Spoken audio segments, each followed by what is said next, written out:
el Ejecutivo no ha cesado de apuntar a la intromisión desde el exterior. Y tiene razón el gobierno en un sentido.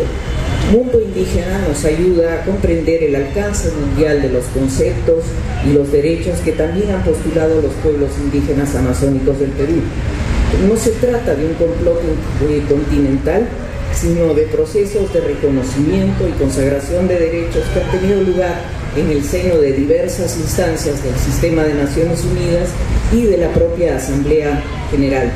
No es pues que se hayan movido oscuros intereses foráneos para hacer que las comunidades y las organizaciones que derivan indígenas reclamen la vigencia del Convenio 169 de la OIT y las obligaciones que derivan de esto, así como la Declaración de las Naciones Unidas sobre los derechos de los pueblos indígenas. La paradoja de todo esto es que el movimiento indígena amazónico del Perú ya había elaborado hace más de 20 años el concepto central de territorio como la traducción de uno de los derechos básicos que derivan de su condición de pueblos originarios y que han inspirado varios de los asuntos que se tratan en el escenario internacional y que se ven reflejados en el anuario Mundo Indígena. El anuario nos hace conocer que es cada vez más frecuente el tratamiento de las demandas indígenas en tribunales internacionales, como por ejemplo el caso de Guatemala, y nos informa acerca de los casos en que la declaración ha sido invocada en sentencias de muy alto rango.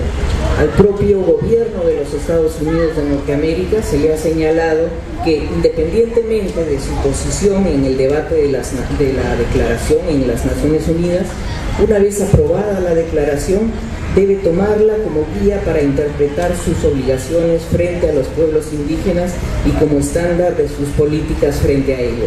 Es entonces una norma universal y de muy alto rango.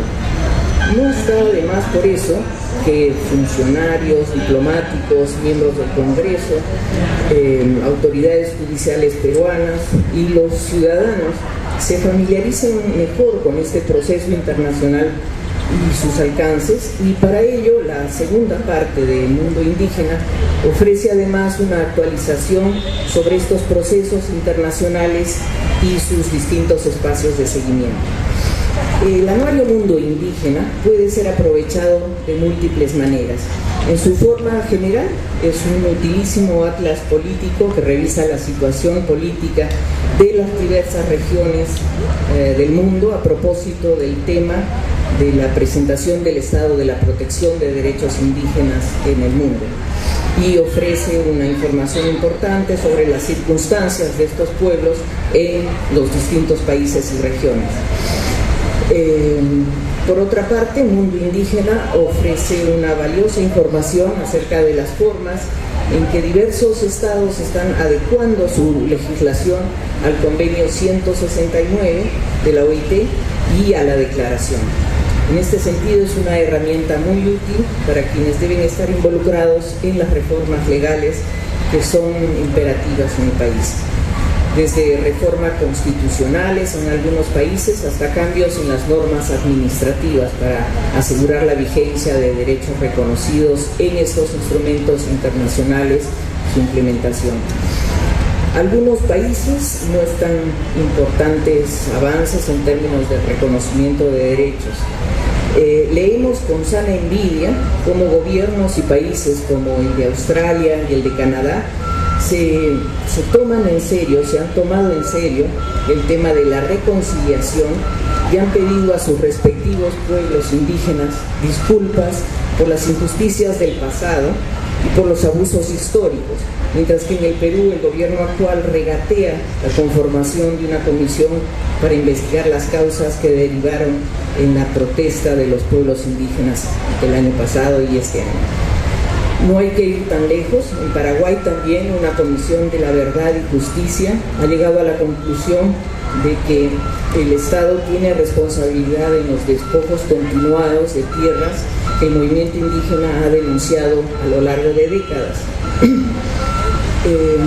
Mundo Indígena, sin embargo, también refleja una realidad más sombría. el de los continuados abusos, el deterioro de derechos, situaciones de desconocimiento de los derechos colectivos en varias partes del mundo. En este sentido encontramos que la teoría del perro del hortelano y las medidas resultantes no son tan originales como pensábamos.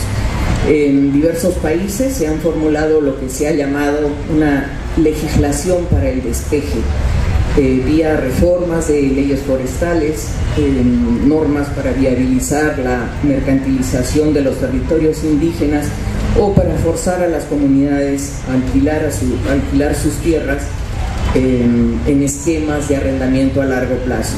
Y es que en todas partes los capitales nacionales y transnacionales presionan para obtener amplios espacios para establecer plantaciones de agrocombustibles, tanto en América como en Asia se ve este mismo fenómeno.